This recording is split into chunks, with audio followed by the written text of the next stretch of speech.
Apollo, we are getting ready to jump in. We have already loaded into game number 1 of our very first match here at DreamHack Leipzig. It's an honor to be here with you, Todd. In the top right, your French brother.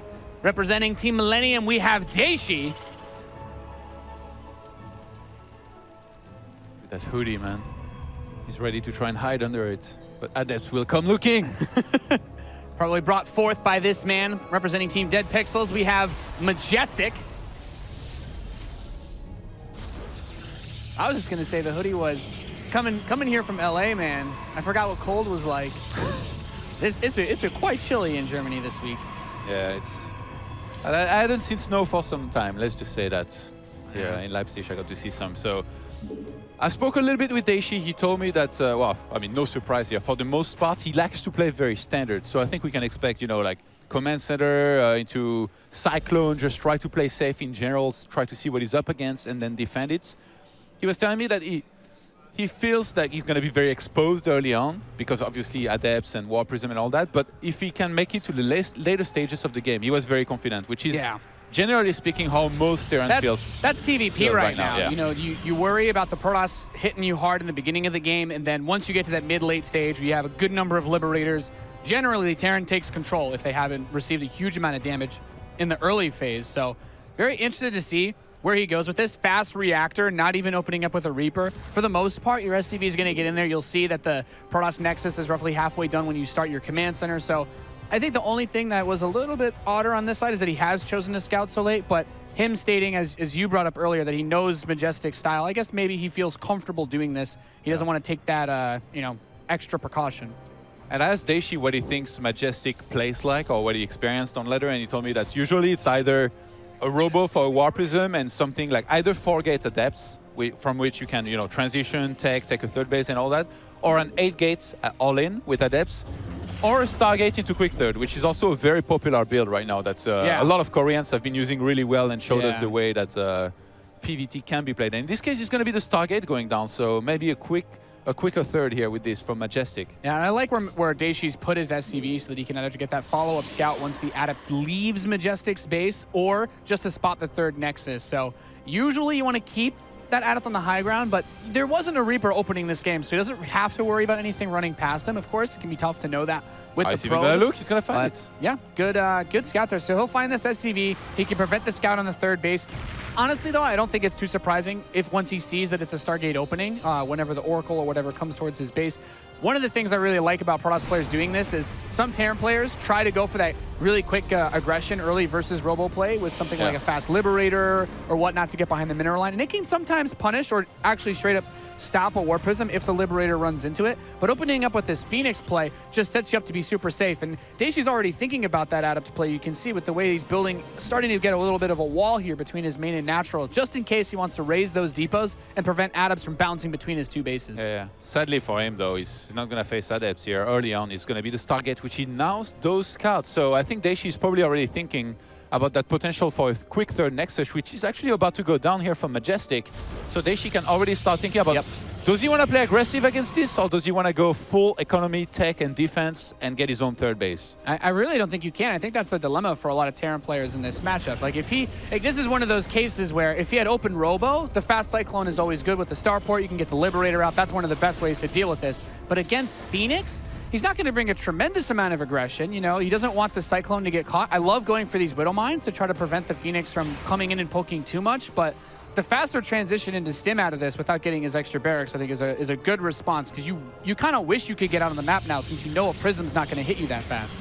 Yeah, behind this Majestic, though, is he going to go for just Adepts and lots of gateways, or does you don't have to go for Blink, that's the thing. When you open for Phoenixes like this, you might as well go straight into Adept. Phoenix Adept is a really good composition to aim for, and then when you go for a quick third like this with a Stargate opener, a good follow-up is just to mass Adept and go for an attack, Myung-sik style. I was going to say, that's definitely been one of the more popular things I've been seeing a lot, just looking at what build orders the top Korean gems have been playing against on ladder. And the very heavy Phoenix style with a big attack. You move the Phoenix and lift up any, especially any defensive plays like with siege tanks or whatnot. I think the Widow Mines are really good in this instance, and I love that he got a couple of them really fast early on. If he can kill any of these Phoenix early, it's a really, really big thing, I think, to help defend against that possible early aggression. Did you see Lil Bo against the Thermal?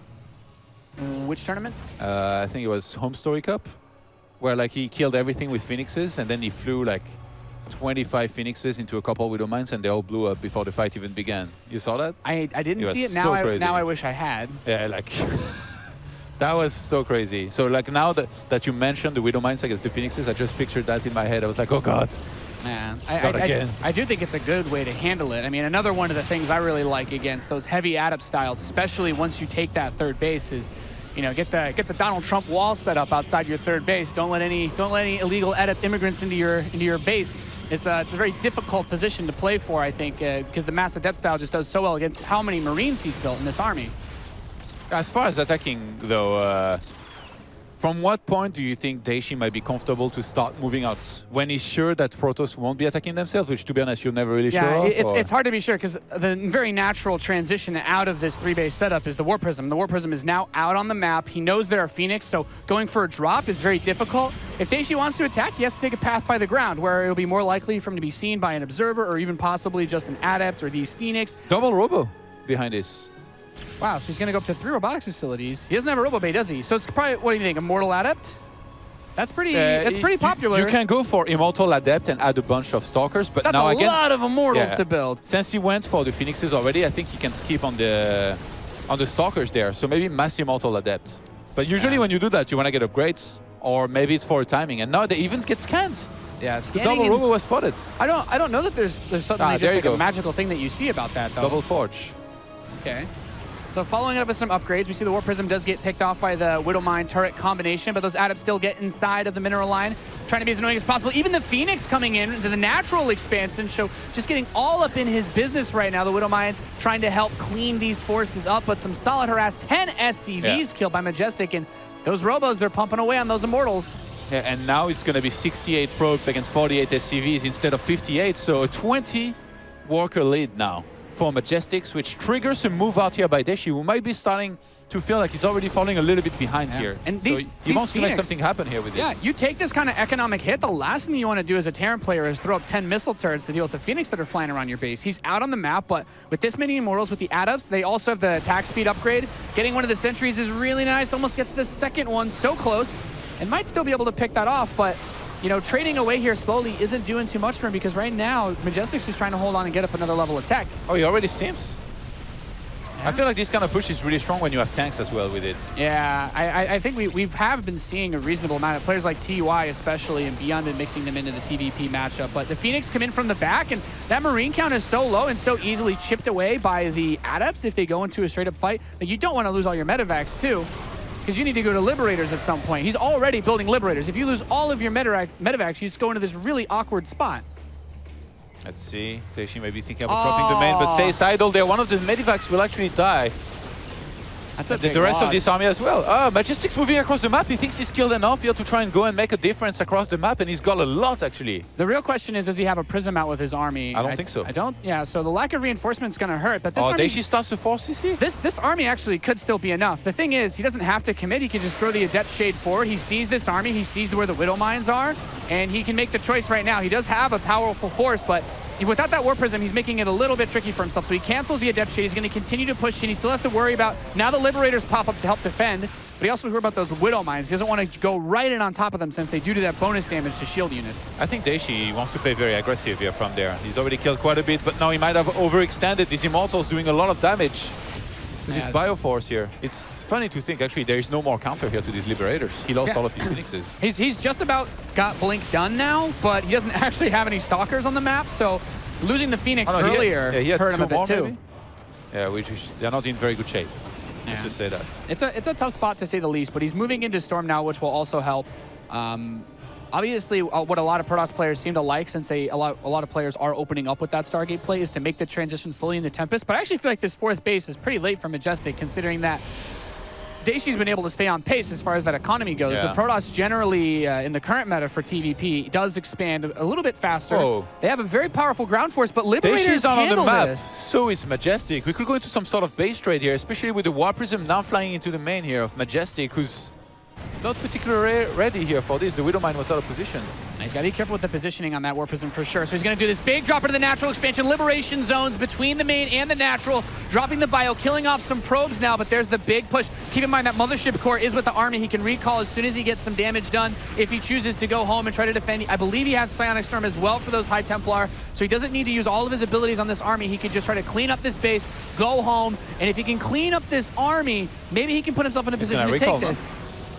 I mean, he doesn't want to recall right now. Killed 24 SCVs. He could retreat to the third base or even the main. He has a big enough army to win the fight. Storm's gonna go down. Looks like Majestic might just try to trade here. I guess he's got his third base and fourth mining from right now. So he's just getting enough forces there to defend, because the drop that is DS back at home by Dayshi is not that many units. So just with the reinforcements, I think he Majestic's gonna try to hold. I think Majestic could just use the Immortals to at least clean up the production. If he needed to go home after that, he could do that. But now there's no more barracks, so he actually isn't building any more units. He's got 2 just in his natural expansion, and that is not going to be enough. Dayshi dropping 76 supply at half of his opponents, and Majestic just absolutely handling Dayshi here. Dayshi's aggression did not accomplish a lot. Majestic capitalized on a phenomenal counterattack opportunity. And, well, he took it home. 54 to supply, 129. Don't know there's much more else to write about this one. I didn't think they will go this well here for the 3 Robo Immortals, but they did so much damage. He's even saving some of them here right now with the Warp Prism. Majestic, this is going to be map number 1 here, going his way. And Dayshi, I mean, what did he do wrong? I guess, like, maybe he mishandled a little bit the Phoenixes. It's hard to say, man. In the start, like, because they did some damage anyway. He had some turrets and some Widow Mines, but the Warp Prism plus the Phoenixes killed 10 SCVs in the first place, and it kind of snowballed out of there. It's one of the things you hear a lot of Terrans complaining about these days. Is he set himself up well to deal with the early Warp Prism, but there wasn't an early Warp Prism. It was just a really fast third base with a couple of Phoenix. Cyclones don't deal well with Phoenix. Very easy pickoffs for them. So it's hard to say. It's the worst when you prepare for something, he doesn't come, and then later when you don't expect it anymore, that's when it comes. Yeah. Like. So I mean, if you really think about it, like, he could have opened up.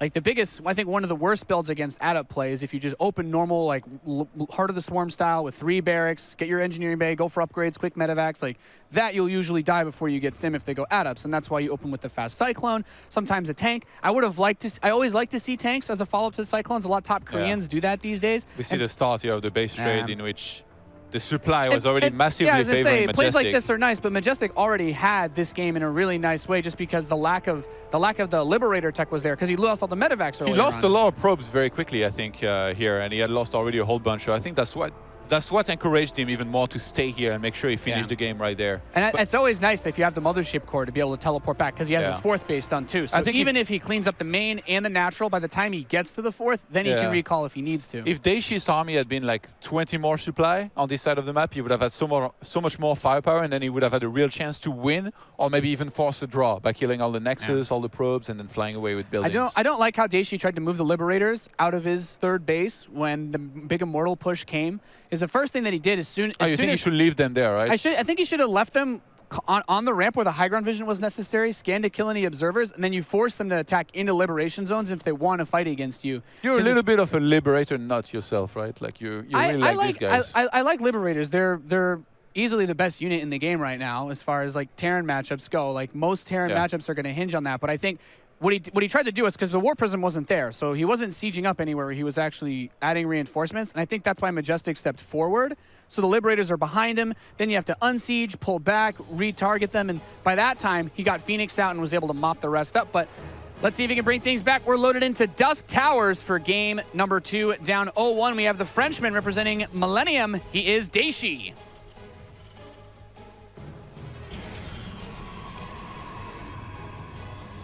Third map, if we get there, would be Prion Terraces. In the northeast, we have the Blue Protoss, currently up 1-0 from Dead Pixels. We've got Majestic. With a very well-conducted map number 1 here. I think he probably surprised Dayshi a little bit, you know, from what Dayshi told me. I don't think he was expecting this kind of game plan. Like, sure, he expected, you know, the Stargate into 3rd base, but I don't think the 3 Robo Immortals is something he accounted for. I mean, that's the first time I've seen someone go that ham on Immortals. I mean, you sometimes see, okay, they'll continue to build 1 Immortal at a time. They'll maybe go like 40 Adepts or some craziness. But in this instance, he just kind of traded out some of those to move instead into the triple Immortal. And, you know, it's kind of interesting when you think about it, because if you want to deal well with adepts, you need marauders because they're going to soak up a lot of damage that those adepts can do because they two-shot marines once they stim, even if they have combat shields. So the immortals, then you've got 4 or 6 of them. You're two-shotting those marauders once they stim, and once those are all gone. They're a very good addition, to be honest, to any kind of Protoss army in this case, because like they are so tanky, they do a lot of damage as well. So I mean, with these upgrades too, like when you go for this kind of build, you need to go for double forge. But the thing, one of the biggest changes to Protoss versus Terran in Legacy of the Void is I feel like getting 2 forges before you're on 3 bases is so much more difficult. So usually you need to wait. There hasn't really been, from what I've seen, a big trend on upgrades. It's more about the tech now for the Protoss with either the Warp Prism or the Resonating Glaives or the Fast Stargate. Dust Towers has a little bit less of that tricky airspace to worry about as far as the natural expansion goes. So once you're on 3 bases, you can kind of lock it down a bit more easily. We have that very wide open front, of course, so it's one of those things where you want to know, do I need to completely wall that off to stop a mass adept attack? Is he going to use Immortals to knock a wall down? All sorts of tricky things, but a bit of a faster second gas this time, and he's going to move straight into that probably quick starport again. But with the Stargate play, I feel like this nullifies most 1-1-1 type play that you can do. Like the Phoenix will shut down a drop. If you push across the map with a few Marines and a Cyclone, like the Phoenix can pick up the Cyclone and neutralize it very easily. So this is just that safe play that basically says, you're probably worried about adepts. You need to counter them, otherwise, you know, it's very strong versus any non-factory openings. So he just plays it safe, gets that early econ lead, and not too much to worry about for Majestic. A very good way to play this for Majestic, since he opens similarly, is to play exactly the same up to a certain point, and then if he wants to, he can do something different. Like say, for example, instead of going for 3 Robo Immortals this time, if he just made a couple from 1 Robo, went for something like a 12 gate, and then all in with Mass Adepts without Forges, then this time around Dayshi will probably die as well, and not really expect it either. You know, if you start a Force Commencer against this, you've pretty much, I feel, died already. Yeah, I feel like if you want to be able to deal with that, you kind of just have to hold yourself together, right? You talked about in that last game, if he's able to just pull together a little bit more supply to defend that push. He made that big attack where he lost all those medevacs to the Phoenix that were already in the air loaded with units. Like that's your 20 supply right there. I don't think you should do this push without tanks. Like with tanks, I agree. I agree. You know, if there's one good thing that you can kind of use tanks against Protoss with, it's, you know, they don't separate as easily as Zealots do, so they're going to be clumped up more. They're very small, so that splash is better. And I think players like TY and Bjorn have shown very, very much so why siege tanks can be good in those scenarios. And this is what I was talking about with how difficult it can be. So it wasn't Oracle opening, it wasn't straight Phoenix. I like this bit of Marine pressure. He doesn't have a pylon on top of the ramp, so he can't overcharge it. But if he were to have caught wind of this, or if this Oracle catches wind of this in time, he could set up just a couple Phoenix to try to stop a counterattack. But he's building a second Oracle, so not committing as much to the defense this time. And Dayshi probably thought it was going to be Phoenixes again here. Yeah. Just moves out, doesn't have enough defense at home. There was nothing in this natural. He already loses 6 SCVs. And with the way he's been chatting in the start of the game, I'm pretty sure he's not thinking straight right now. He's probably not very happy with the way this has gone down. Yeah. Well, he'll have to bring the Oracle back to try to use Revelation and get detection on this. Doesn't look like there's still 1 pylon in the mineral line of the natural. So these Marines could do a little bit, maybe just try to buy time for this Widow Mine.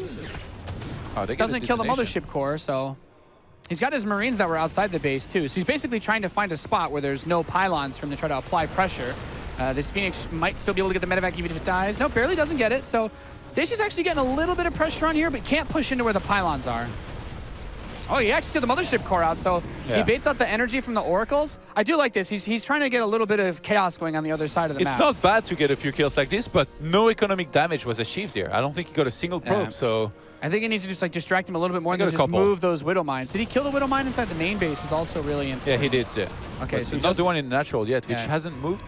And he's just going to fire up this Liber. He's like, I know you don't have. Yeah, he did finally move that one. So 3 probes killed, 4, 5. And finally getting some work done here is Dayshi. 40 probes with 39 SCVs. This definitely is going better for Dayshi now, who starts the 3rd Commensator. There is no 3rd Nexus yet for Majestic. Yeah, this is a really, really important way to switch things up, because he's basically just created chaos. It's not like he's done anything super fancy, but he's distracted him long enough that he's really messed him up. And even losing another probe.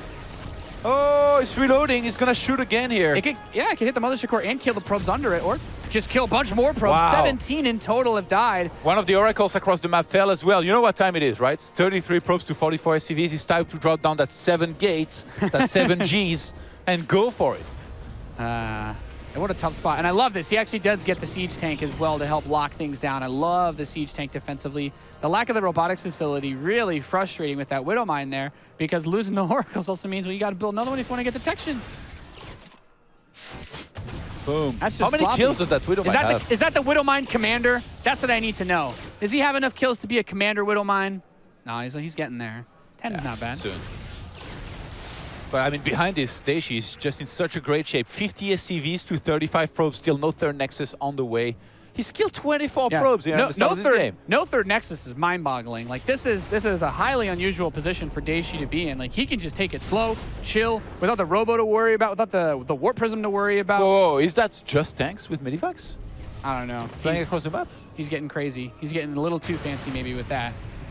But now the Warp Prism is finally on the way. I still feel like Dayshi's in a phenomenal spot to handle it. There's no additional gates. I'm pretty sure it's just the 3 or 4 gates for Majestic, so... Yeah, the key... Oh, he's got 5. The key to this game was... That's not that many. Dayshi just applied pressure in the right places with that early aggression, and I think especially Majestic moving the Oracles out a second time when that Widow Mine was able to reposition on the natural. Like, he just got so much value out of that early drop. And I think it also comes down to that Phoenix barely dying right before killing the medevac. Like, if he kills the medevac, he doesn't get to move all those Marines over to the natural, get the mothership core kill. He sent it alone, so the Marines only had to shoot at that. That was the big mistake there. But Templar Archives going down now. I'm not sure what Majestic is thinking. Maybe he just wants to try and get Storm. If we look at his gas, he's got quite a bit banked up, so maybe a little bit of a cheeky, roddy charge lot High Templar. I mean, he set himself up well for that as a follow-up on the last game when he moved into Templar. He had charge coming in, so it seems like something he will keep available. We have that Warp Prism coming in. Is it going to be enough, though? So he's tagged this army. He can see all of Dayshi's army moving across the map now. The Warp Prism's trying to find this opportunity, find this hole. They do have that attack speed upgrade, so they're coming in. A couple SCVs are going to start to die. How much damage will Dayshi get across the map? Warp Prism is dead. Does not drop inside the natural.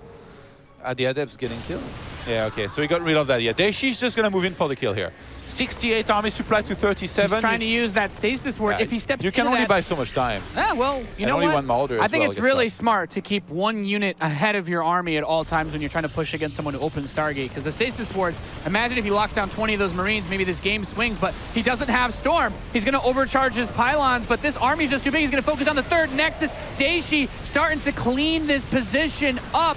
And the siege tank in the back, just providing that extra little bit of support against Storm this army. Storm is not finished. He's trying to wait for Storm here, Will Majestic, but there's just so much anyway with some siege tanks as well. Move the tank forward. Just keep chipping away at this army. He's boxed in right here. That was a real struggle here to load up these medivacs, but Dayshi, I think he's got this game, man. Yeah, he's using the adepts to try to get vision here. The Templar, they wanted to go for the flank, but instead they get wrecked. And he's going to try to break out of his base. The Immortal steps forward, focusing fire against that siege tank, but there's just way too much bio here. GG. Dayshi ties the series up 1-1. Brings it back here in convincing fashion with some very good aggression here, I have to say, at first. Against the Stargate opening, I'm impressed. I think it started really badly. He lost 6 SCVs to an Oracle. I was like, oh God, he's probably going to fall apart from there. I think it's fair to say he really needed to make something happen with that drop that he moved out. And I would wager he got more than he was looking to, and that's what, you know, it spiraled out of control so fast in that position. It's a little bit surprising actually that Majestic got caught this off guard. Like, you fly into a natural of a Terran, you kill 6 SCVs, a few bells need to be ringing in your head. You should be like, what is he up to? Why did he lose so many SCVs? Surely there is an attack headed my way. I need to be more careful. And in this case, he wasn't really, and he lost a lot to the counter aggression. Not seeing a super fast Cyclone, not seeing fast turrets. You know, he went for the 1-1-1 the last game, didn't do much with it. And I do believe his Oracle at some point saw that he went for the 1-1-1. But to go for, like, if he had gone the same build on the last map with a really fast Phoenix, he would have been in a great spot, I think. Would just open up straight away, 3 or 4, deny that fast drop, take your third base, you know, everything's great. And then just being able to choke him out like that, because usually the Protoss is ahead of the Terran in economy and Legacy, at least in the current metagame. Yeah, in this case, though, when you lose this many probes, I feel like... the only thing that's, or like the best shot for Majestic to come back here would have been to drop like a couple more gates. He was on 5 here, maybe 2 or 3 more, and gone for the Mass Adept all-in. I think it's the only thing that, because Dayshi had so many more SCVs, but they wouldn't really have helped him unless he pulled them, but then they die really fast anyway, and try and end it. When you're this far behind in economy, you have to do something drastic to try and come back in this kind of game. Yeah, when I look at that, I'm also trying to think about just why he goes for the second Oracle as well. Because even if he just, as soon as the first one is done, he goes straight into Phoenix, just having like 2 or 3. Yeah. But his first Phoenix finished when the drop was already in his base, and that's why the Marines were able to kill it before the medevac died, because it was just one Phoenix. But we're gonna decide this series here on Prion Terraces, game number 3 in the bottom right from Team Millennium. Just tied things up. Give it up for Dayshi. May the gold be with him. May the gold be with him. There are some pretty cheeky builds on this map that I've seen players even doing in the highest of leagues. And of course, in the top position, we have the Blue Protoss player from Dead Pixels. He is Majestic. Your favorite team, D-Pigs. Thanks, Todd. Aren't they? Thanks, Todd. Well. So tell me, what you think actually about this map in PvT? Personally, on ladder, it's just so hard against Zerg that I veto it. So against Stern, I veto it because I don't want to play Zerg on it. How did it end up here? Actually, I mean, I play a fair amount. I play the automated tournaments, but against Protoss, I don't veto this map. So I do see it occasionally. I don't think it's that bad. I think the hardest part about this map versus Protoss is the third base. Like, you cannot possibly wall it off.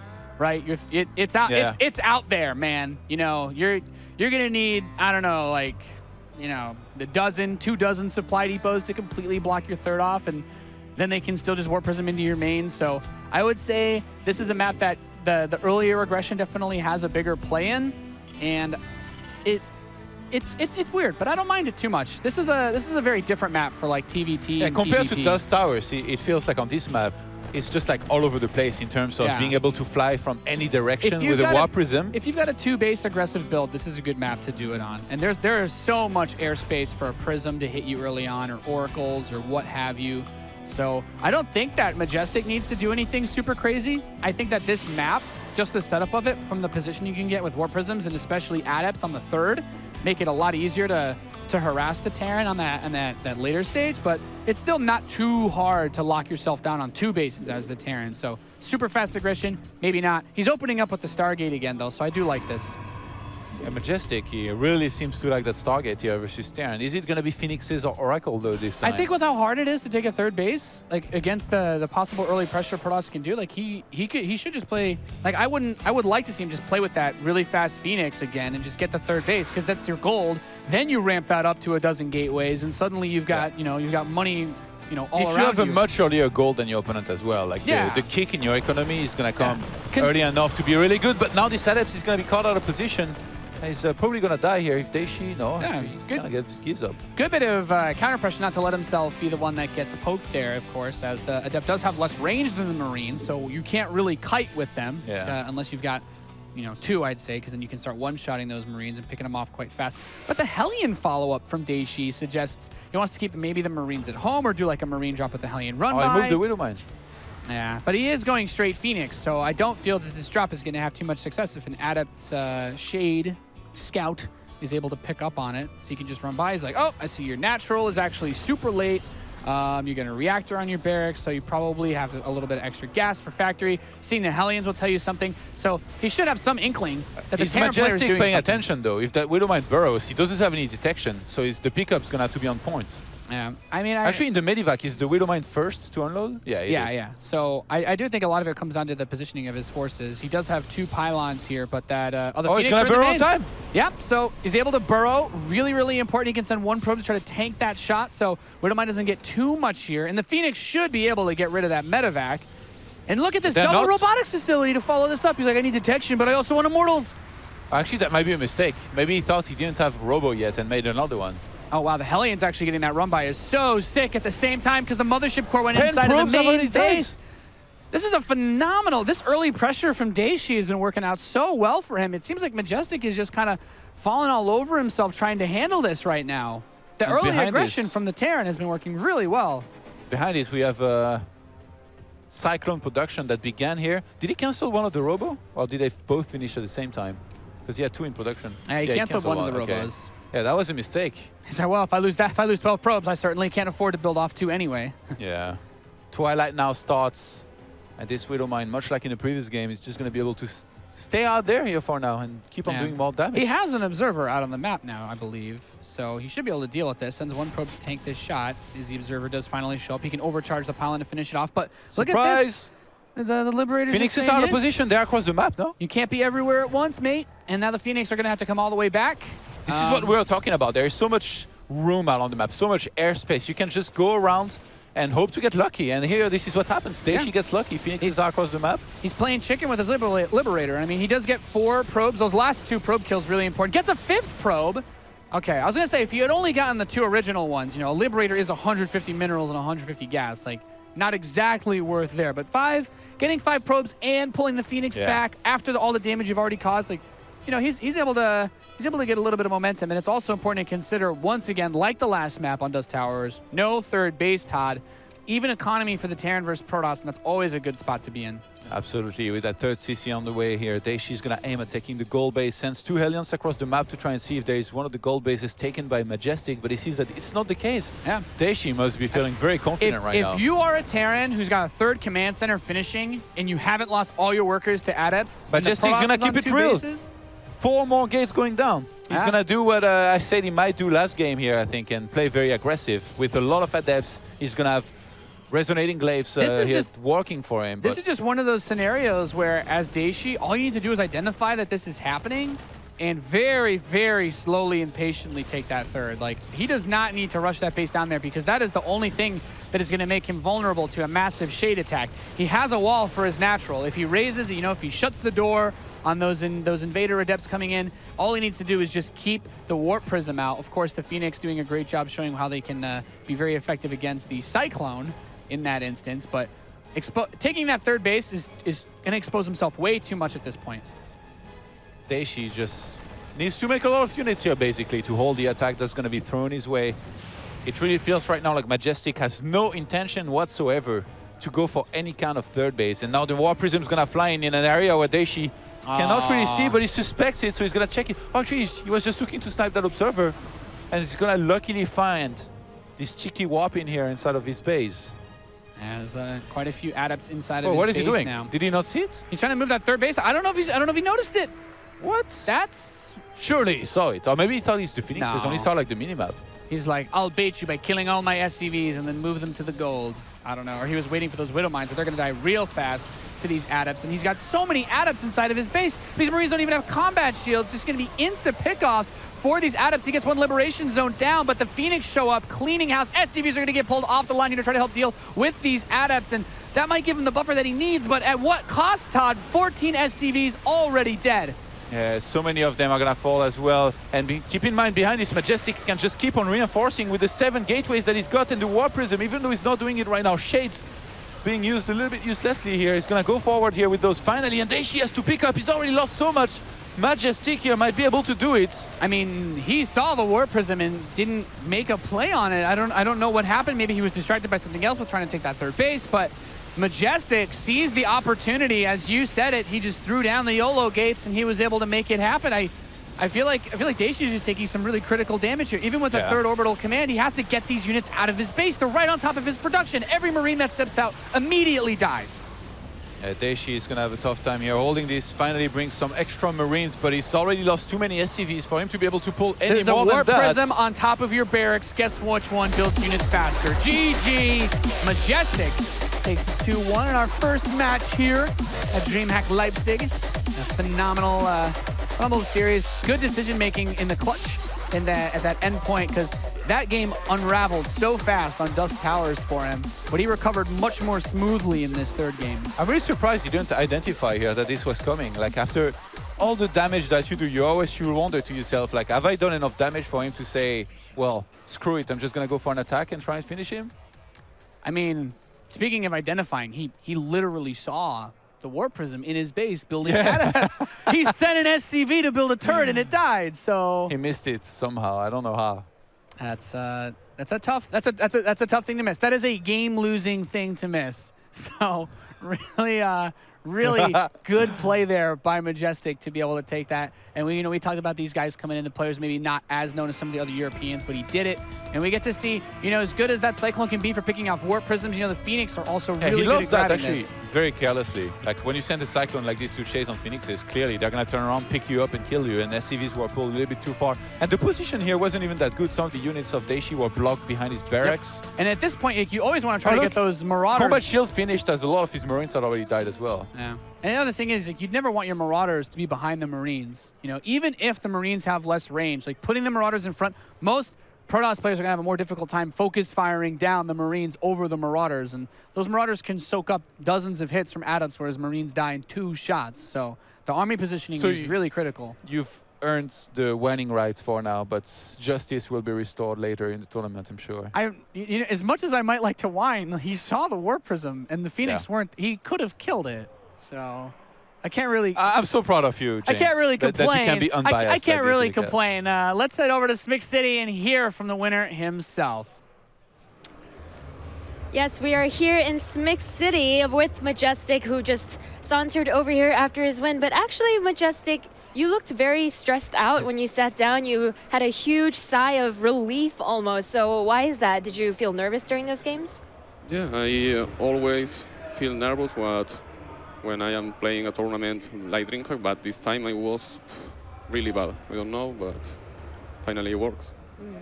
Were you nervous just because of the player you were going up against, or was it just because it was the first match of the round of 64? Yeah, maybe.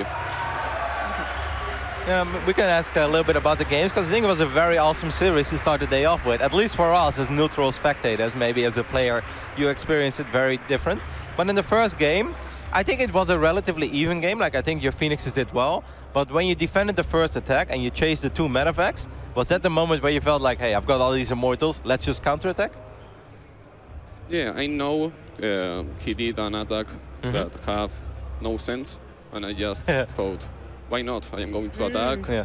I am Protoss, Adepts. It's the time.